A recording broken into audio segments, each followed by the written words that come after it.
Did you know that in Don't Stop Girlypop, you can find a collectible that allows you to activate something called Dude Shoot 'em combo lines? And if you activate this cheat, your character will sound just like Duke Nukem, who definitely isn't Girlypop. Feel the zest within. You are glowing. Stick it to the man. Love conquers all.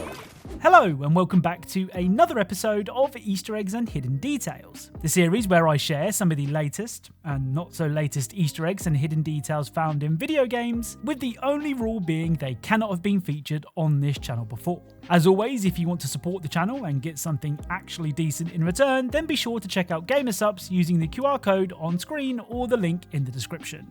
And without further delay, let's get started. Right, let's start today's video with Dispatch. But it's not Dispatch that we're interested in. Allow me to explain. Last week at Summer Games Fest, The Wolf Among Us 2 was teased, along with an announcement for a remastered version of The Wolf Among Us 1. Now, I know what you're thinking. Why am I talking about The Wolf Among Us when I'm supposed to be showing an Easter egg from Dispatch? Well, that's because when drinking at the Sardine, this option will appear. Can you motorboat an ass? Probably not, right? End up blowing air right up her butthole. What's up? You don't like asses?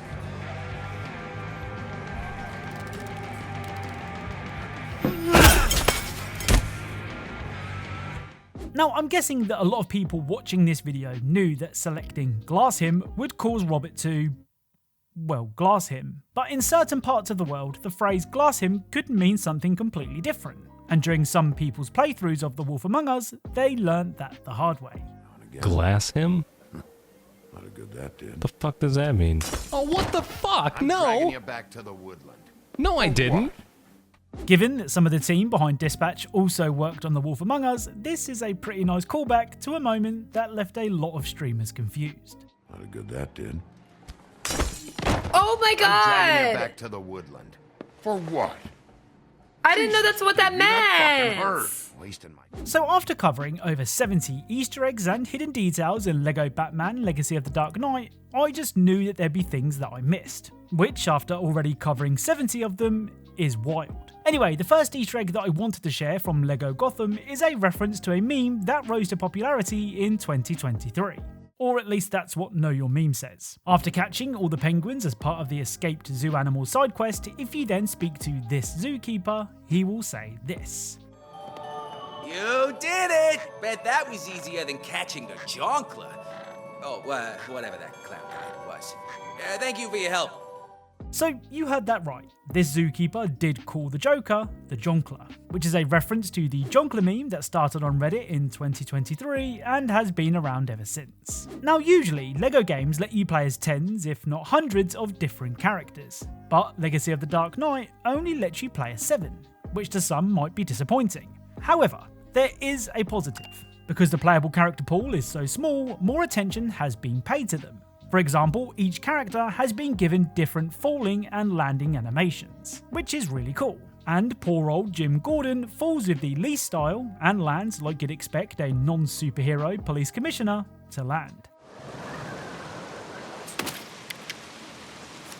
I mean, I'd personally rather have the huge roster of characters from previous games, but this is still a nice touch. Now, in my LEGO Batman video, I shared a whole bunch of movie posters that referenced real-world movies. But what I didn't share is a mural that I found when exploring. You see, this grey ghost mural is an almost one-to-one recreation of the Dark Knight movie poster, except Grey Ghost is Batman. Now, I haven't found any more of these murals around Gotham, but I'm guessing that this isn't the only one. So if you know where I can find the rest, then please let me know. Oh, and something else that we covered in that last video were the various trophies that you can use to decorate your Batcave, including Arkham Asylum that when interacted with made this noise.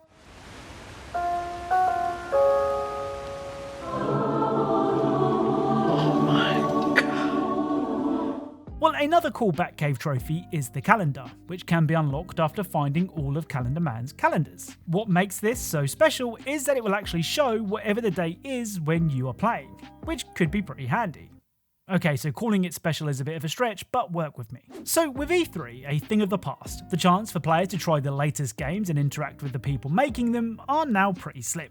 and that's why experiences like Endix are so cool.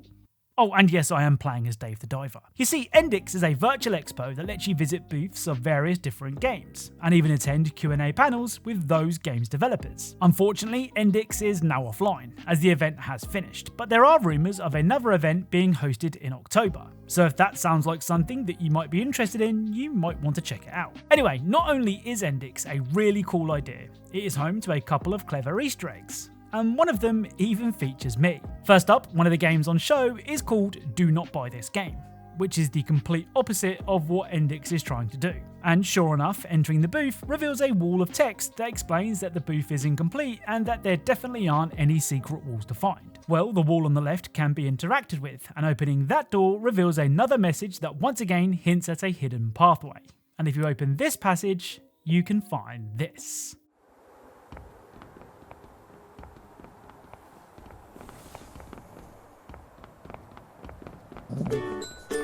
What a cute dog. Hey, what are you doing here? The trailer? Oh, of course it's ready. So, I think it should be right. Yeah, I'll go get it for you. So, please, just wait 30 seconds. I didn't make a trailer! Okay, don't panic. Let's just capture something from the game. Is this a good shot?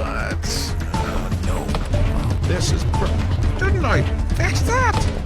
This seems like... Oh, come on! No. How much time is left? 10 seconds, great. 10 seconds! Okay, got it. But I gotta work fast. What time here? 5! Okay. No! Why? Sorry, I kept you waiting. Here it is. Do not buy this game. I didn't put that in there, did I? I love things like this, and this Easter egg alone has put Do Not Buy This Game on my radar. The other Easter egg is really, really cool.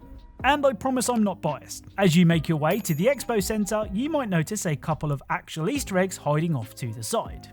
Well, if you do the logical thing and follow these Easter eggs, you can find this.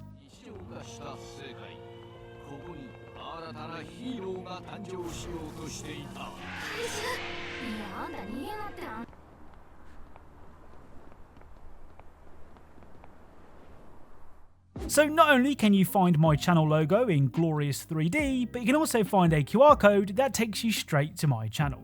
Like I said, of course I'm going to think this is brilliant, but hopefully you guys like it too. Now, it's been a while since we last stepped foot into the dog-eat-dog world of storage hunting. And the last time that we did, we managed to find the Stupidity Gauntlet, which doesn't quite have the same scare factor as the Infinity Gauntlet. Well, something that does have a scare factor is this. So the Berserker Sword is of course a reference to the Buster Sword from Final Fantasy, which might make you think that it's somewhat of a priceless relic.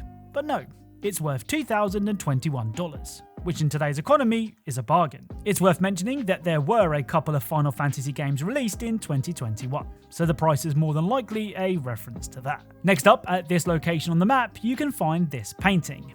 Now, I know nothing about modern art, but I do know an Easter egg when I see one, and this painting is a reference to the Whistler's Mother painting seen in the Mr. Bean movie.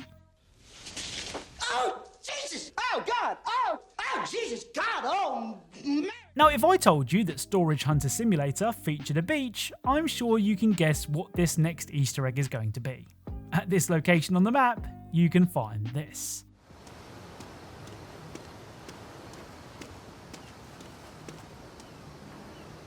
I mean, we all know the rule at this point. If a game has a beach, there is a 96.2% chance it will feature Wilson from Castaway. The other Storage Hunter Easter egg can be found here on the map.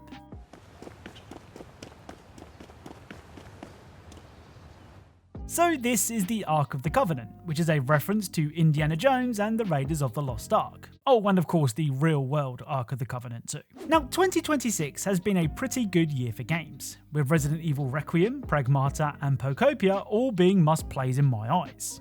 Well, another game to add to that list is 007 First Light. I don't know what it is about First Light, but it's one of the few games that I will load up just to play a combat section over and over again. Honestly, I wouldn't be surprised if I spent more time in the simulations than I did in the main story missions. That's how addictive the gameplay in First Light is. Now, with Bond's latest outing being developed by Hitman devs IO Interactive, I was expecting some big Easter eggs. But that's not what I found. I mean, I'm guessing that licensing plays a part in this. I'm sure that Amazon wouldn't want Bond riding off on a dolphin, for example, but what I have found are some really cool hidden details, and a very familiar post-it note. Now, this section will contain spoilers, and that's why I left it to the end of the video. So if you don't want to know what happens in First Light, leave a like, subscribe if you haven't already, and I'll see you all next time. Anyway, for those of you still here, the first detail is brilliant. When attempting to reach the perch, Bond has to deal with a guard that is rightfully concerned about the noise coming from the bathrooms. Now, you could just wait around the corner and knock him out quietly, or you could launch a volley of teacups at the guard, which will cause Bond to say a different line of dialogue for each cup. Who's there? This edge. One lump. Time for a cuppa. Get special. Oh, tea time. 2 sugars, right? Now, we all know that Bond is super smooth, but you would think that when defusing a bomb, being smooth would come out of the window. I mean, it's a bomb after all. Well, take a look at the time the bomb clock stops on during this scene. Shit. Down to the wire. Next up is one of my favourite details in all of gaming, and that's working water barrels. From Time Splitters 2 to Red Dead Redemption 2, I've shared my love for realistic water physics in loads of videos before, and the physics seen in First Light are especially cool. Here, take a look at these 2 water barrels as I shoot them in different positions.